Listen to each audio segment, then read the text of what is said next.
How are you viewing, Priyanka, this equation between the Shiv Sena and the BJP at this moment? Welcome.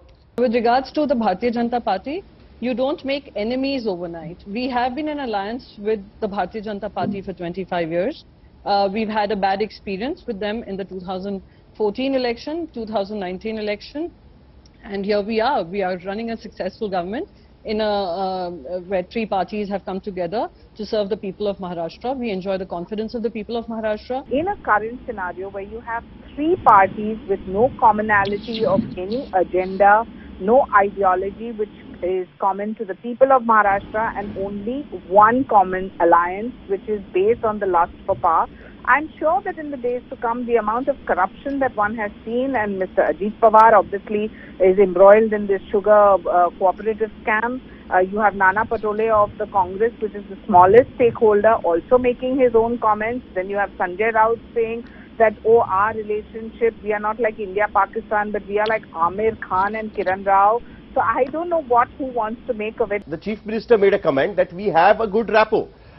It seems that he wanted to send a message that it's not only Mr. Pawar who can meet Amit Shah and can keep a good rapport with the BJP top brass, but it is also the Shiv Sena chief who can meet Prime Minister Modi and can have a good rapport. The BJP at the center realizes that this coalition has contradictions.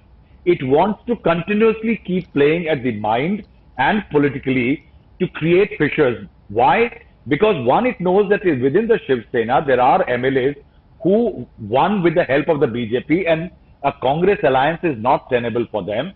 Second, there are contradictions, and also the cases which are being through ED and others make it untenable for the Shiv Sena to be with other players, and in that it wants to have its own say. As we are discussing, BJP wants its 42 seats back in 2024. That is not going to happen without the support of Shiv Sena at this moment.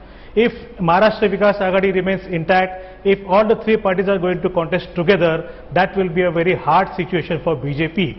On the contrary, what Shiv Sena is thinking, what Mr. Uddhav Thackeray particularly is thinking, that if he is working under the pressure of NCP and Congress, especially the NCP, whenever Mr. Sharad Pawar goes and meets Uddhav Thackeray, there is some kind of pressure from NCP on Uddhav Thackeray, and Uddhav Thackeray is quite reluctant to accept the NCP's demands. So he wants to break out of this alliance. Why is there a need for an additional probe? What is the fresh information that has come out in France that necessitates a JPC, Mr. Kheda? Your response. The Supreme Court verdict was very limited up as to its jurisdiction. Did the Supreme Court say there is no need for a JPC? I ask. Why did the price go up from 526 crore per aircraft to 1670 crore per aircraft? Why were the numbers reduced from 126 aircrafts as required by the Indian Air Force to 36? Why was HAL kicked out of the deal completely? If HAL had stayed in the deal, 108 of those aircrafts would have been manufactured in India, providing employment to around 40-45,000 youth of India. Why was an inexperienced corporate brought in by the Prime Minister of India personally? If there is an intergovernmental agreement, Rajdeep, what does it entail? It entails minimum price, it entails no middleman, it entails no corruption. Come to number one, was this the minimum price? I have told you what the minimum price which UPA had negotiated was.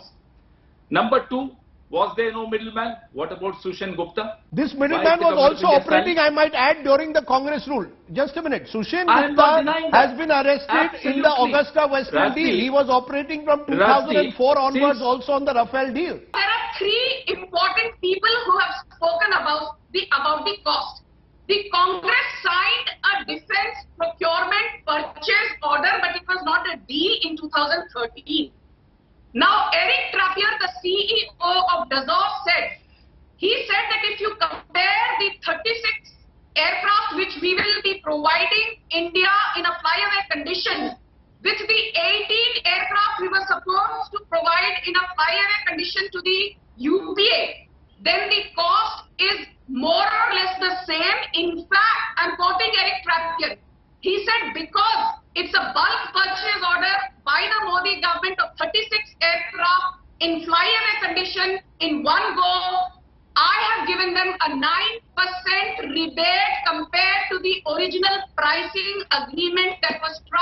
between Dassault and the UPA. Air Component Commander advises the Theatre Command on the use of air power. Why is the Air Force upset, sir? India has to think about air power and theaterization in a different concept rather than following what other countries are doing. The US is feeling very safe within their own boundaries because it's an island, huge island state. India is a different game. Air Force plays the most important role because both Army and Navy require the support of the Air Force for their own operations. But Air Force by itself also plays a very large role in different level of operations, in shaping the battlefield, counter-air operations and what have you. In a land operation, we cannot do without the support from Air Force. Deep strike, interdiction, suppression of enemy air defense of the nation, maritime strikes, beyond the capability of integral maritime assets. All these are not something which can be assigned to a support arm. And this support arm issue is something which is discussed at major level in Defense Services Staff College. It's not a matter where somebody can at this stage say that Air Force is a support arm. Air Force is a decisive arm, there is no doubt on that score. Number one. Number two, we are not an expeditionary force. Number three, we have an enemy which is known, and all of us, the Indian armed forces, are responsible for the integrity and the sovereignty of the nation. And in that context, if we have today about 17 commands, and if they have to be integrated into 5, and of that, if there have to be 3 land force commands, obviously somebody would be in support of somebody, and therefore to say that it is not close air support, let's not use the word close air support if that be so, but definitely Air Force is a decisive arm, and if Air Force has been able to pulverize a particular target, you require boots on ground to go and occupy them.